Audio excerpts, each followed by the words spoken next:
দেখুন, একসময় কলকাতা হাইকোর্টে না, যখন এই ভোট হতো, উভয় পক্ষ থেকেই, শুধু বাম বলে না, বাম কংগ্রেস উভয় পক্ষ থেকে স্টলওয়ার্ড আইনজীবী ছিলেন, তারা সব বিভিন্ন জায়গায় হয় ভোটে ক্যান্ডিডেট হতেন, নাহলে ভোটে প্রচার করতেন, ফলে ভালো কাউন্সিল পাওয়া যেত না ভোটে যেই সময় প্রচার পর্ব চলতো।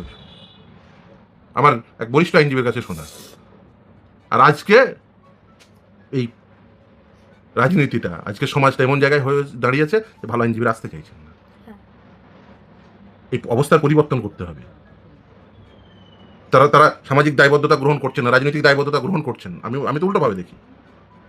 এই যে কপিল সিবাল, তিনি আমার আদার সাইড দাঁড়াতেই পারেন, তো তার প্রতি আমাদের এই সংগ্রাম নেই? অবশ্যই রয়েছে। যে তার যা ফিজ, কি দরকার ছিল অতক্ষণ ধরে সবাইকে ডেকে নিয়ে এসে নিজের বাড়িতে ডিলসে কপিল সিবাল করা, ইউটিউবে ছাড়া? ওই প্রাক্তন বিচারপতি, প্রাক্তন হয়তো অমুক তমুক, তাকে এই নির্বাচন কমিশনার কে, তাকে দেখবেন বহুজনকে দেখবেন, লোকে দেখে না এসব।